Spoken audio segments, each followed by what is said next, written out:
talking to us from Ride, New York, Kevin Gebhard, who is the first scene screenplay winner for his script WEECHO. How's it going, Kevin? It's going fine, Matthew. Thank you for calling. Thank you. So you saw your script read online by actors. You're an experienced man. What was your reaction to our interpretation of your first 10 pages of your script? The problem with the script being read in Canada is that it's a real New York story, and this is a real New York kid with all the lingo.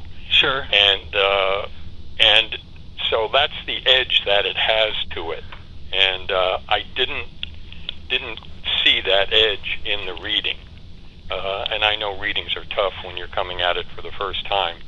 The other thing is that it's really an action-adventure script, and most of the first scene, the opening there, is action.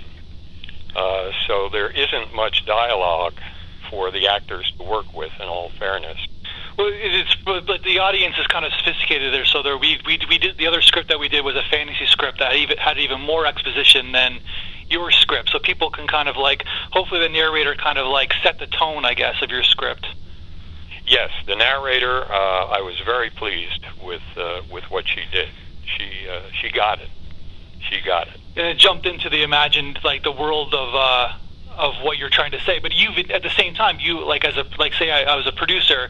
You even said in your comments it could be in any urban environment. It could be in Vancouver. It could be in Los Angeles. It could be in New York. You could kind of change the tone, I guess, or the style of the character depending on what city you want it to be, or does it have to be New York City? Well, that's right, and so that's the positive of having it read up there, is that it does give it a different take, and so I was able to see that and appreciate that. It's just that when you've lived with something so long, you really are living with those characters. Sure. And you hear them, and I'm also an actor, and so a lot of my roles, I use that New York accent. Yeah. And so I'm hearing it all the time, so it took me a while to tune into not hearing it, because that's really how I pictured WEECHO. But sure, if he's going to be in another city, he has to take on that persona. And I'm sure that you were saying you had a feature, one of your features produced, Lorenzo Lamas. I'm sure that that it wasn't exactly how you pictured that script, right? Your story when it was made into a film. I'm sure there were certain liberties by the director, etc. Right? The biggest liberty was that I wrote the script set in New York, and they filmed it in Los Angeles. Well, there you go. It's the same thing we were just talking about, right? Exactly. Yeah, case in point.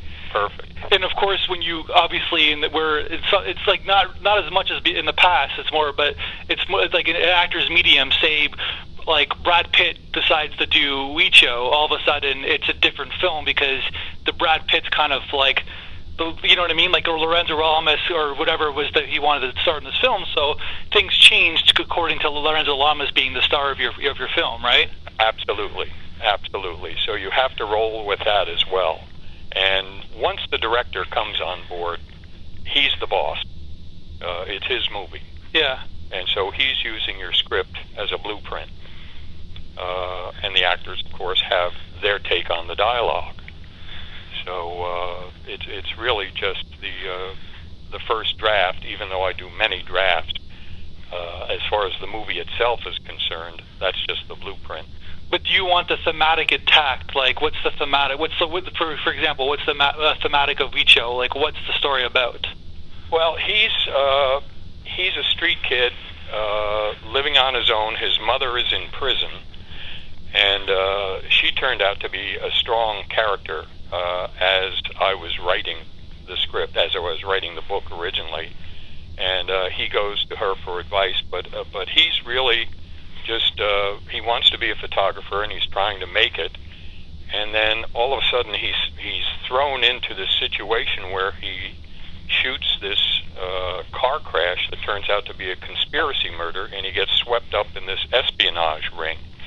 And the leader of the espionage ring is the publisher of a fashion magazine. And so when he and WEECHO eventually get together, it's just a perfect opportunity for WEECHO to do his photographer stuff, and at the same time be an undercover agent. It's got a little North by Northwest feel to it. Well, thank you for the compliment. Actually, the way I see WEECHO is this was meant to be the lead-off in a series, because as his spy master mentor points out, his camera can take him anywhere. So his shoots become cover for his secret agent models to infiltrate enemy sanctums. So you think Street Kid James Bond with a camera meets La Femme Nikita. Okay, gotcha. So you got action, you got thriller, you got mystery, and you got some sex and some like sexuality going on. Right. And he's a kid growing up fast. He's already had to grow up fast on the streets. So we grow up with him. But speaking of the first 10 pages, like you had us when that woman comes in and starts talking to him. Like when the woman who is supposed to be dead, all of a sudden the first 10 pages, and then starts talking to him, and it's like you had us right there. We're hooked. The audience is hooked right there. Thank you. That came as I was writing the script. It wasn't in the book, unfortunately. I thought about it afterward, and I said, that's the perfect thing. And then she reappears throughout the movie.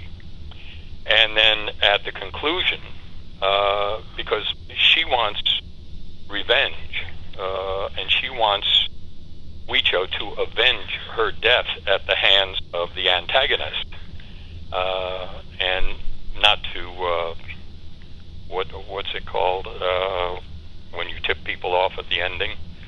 I don't want to do that, but yeah, there's a good conclusion where she then leaves WEECHO, and he goes off on his own. So she's sort of a spiritual mentor or a spirit mentor, and she did some sketchy things herself, because she and the antagonist had a relationship, and she was supposed to be spying on him. Sure.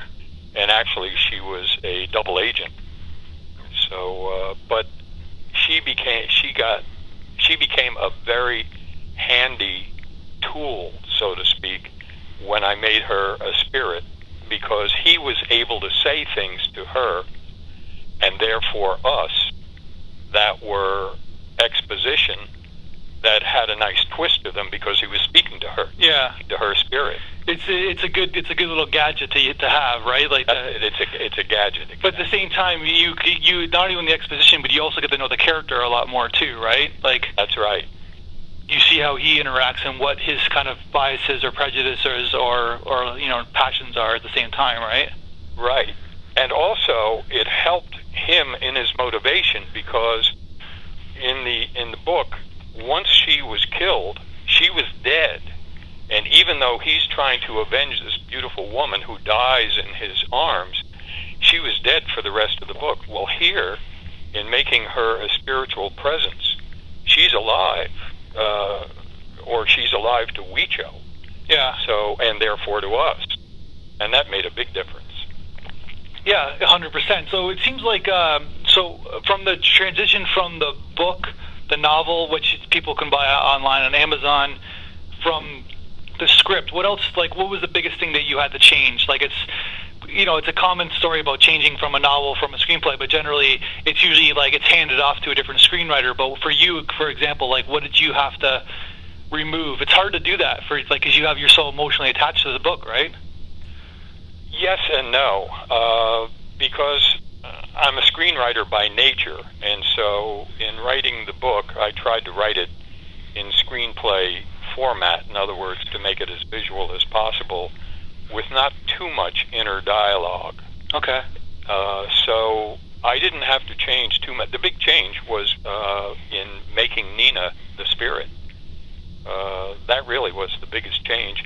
And then just cutting out a lot of... Well, actually, there was one character who I liked, but I had to cut out, who was a ballerina, and she was the Israeli niece of the Spy Master publisher.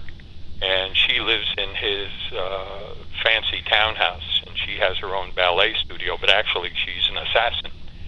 And she and WEECHO had a relationship, and I cut that out when Nina became an ongoing spirit. I didn't need the other woman. Gotcha, yeah. It's a common thing in novels from script that you kind of composite characters. You kind of like... Because in novels, you can have a lot more characters than on film, right? So that's right. You said the exact word, composite. Yeah. That's exactly what happened there. But it's a very common thing for in many novels. Like if you like, because a lot of scripts, a lot of movies that we see today are from novels, and you can see them compositing characters, right? If you know the story. Yes. You say to yourself, well, where did so and so go? Yeah. And then all of a sudden someone else is saying that line that you loved. Yeah, 100%. So who is WEECHO then? Like, why should we follow this guy? This guy is obviously the key to the story. Like, why does the average audience, like in the way you did the description, it was like, this is for 18 to 34. You're very producer-like in your response to why people should watch this story. So why should people follow WEECHO? Well, he's an engaging guy, and he's a survivor. And he'll do anything that he has to survive. We all have a survival instinct, but he's a street-smart kid, and he has a lot of tricks up his sleeve that I think we enjoy seeing. And also, he is a photographer, and there is some handy photography tips in there. So there's that. And he has some funny lines, especially with his mother, who's in prison. And he's a guy that's just trying to make it like we all are, and he has a few more things against him than the average person. And so we like to see someone struggle and overcome those things, and also at the end of the story become a different person than how they started out. Sure. So, and which he does. He's in a totally different place, and he got himself there. He had to face down a really bad guy, and all by himself, and he did it, even though he had all these people on the periphery helping him. You mentioned a couple things that I want to bring up about like lead characters. Like one, it's like what's the cliche? You mentioned James Bond earlier about like we follow James Bond because he's what men want to be and what women want to fuck, I guess. Yes. And then two, basically, it's very common in television these days where you see these anti-heroes or whatever, where like we like them because they face their conflicts head on. Like they're not afraid of conflict. Right. Well, I tried to make it a little more realistic in that WEECHO doesn't just... Well, for instance, at the car crash, he runs from those guys. Because there's no way he's going to be able to survive against two guys. Well, he's a realist, right? But yeah, he's a realist. Yeah, and he knows that, but he wants to get back at them. He wants to get back at them, and he wouldn't be able to get back at them if they killed him right away, and we wouldn't have a story. Yeah. But so he's an operator. He's an engaging, charming operator, and I think people enjoy seeing that. Yeah, 100%. Like I said, especially on television these days, where it's a very common thing, like these kind of thriller kind of stories, I guess, where you're seeing a lot of these people who are probably not that great human beings, but there seem to be like coming out in droves these type of stories on television. But this is a feature, right? Yes. Although in the best of all worlds, it would be a feature leading to a TV series. Because each episode could be WEECHO's camera taking him to a different locale or a different situation. Yeah. So from a book, from a movie to a television show. that's the best of all worlds. And it seems like you got a comic book too. You can just put you might as well just go for the, all four legs, I guess, right? Yes. And being an actor, there's a juicy part in there for me, the Teddy Shongut role. Okay, so who's playing WEECHO then, like in an ideal world? Like, how many young male actors out there these days? You tell me. Well, that's the thing. It's like we're in an era of there's a lot under 30. Like he's under 30, right? Yeah, but he doesn't stay there very long. We know how fast time passes. I understand. Yeah, but we have to cast them as somebody in their mid to late 20s, early 30s. And these days, you noticing this? There's a lot of female actresses who are under 30 who are really good. The list goes on and on. But then male actors, it's there's not many tough guy male actors, I guess. That's exactly right. The women way outnumber young men. And we all know that there's more male roles than female roles too, right? That's right, but something's happening there. You're absolutely right. And maybe when they get into the major role age range, there's going to be a shortage, or there's going to be a big cultural change with the women taking over the screen. Well, yeah, it's all. I guess it all has to do with Hollywood or what they kind of want. But the first instinct is, I don't know, this is probably a bad choice, but it would be Ryan Gosling because he's the only one I can think of right now, on top of my head. Sure, he would be good. Of course, I see him as being Hispanic. Yeah. A Hispanic New York street kid. Yeah. And one of the future episodes, I would have him going down to Cuba because that's where his family's from. You know whose people would want it? Would want him to show? Zac Efron's people would want to see this script. Well. I'm serious because this kid wants to be a good actor, right? And he wants to kind of get out of his boy kind of world. You know what I mean? Well, that would be great. That would be terrific. And he's got that certain style, he can be the photographer, but he can also be the tough guy. If he's got that range, I guess. Yeah, that's it. And the range really comes into play in the character transition that WEECHO makes in the course of the story. So he's even though he's a smart street kid, he's not very sophisticated, and he becomes sophisticated fast with the help of the Spy Master publisher, who's a very urbane, debonair guy. He's Israeli, so there's a good cultural contrast there. Sure. He has a fancy townhouse on the Upper East Side, so there are good contrasts there. WEECHO lives in a loft down on the waterfront. Of course he does. Yeah.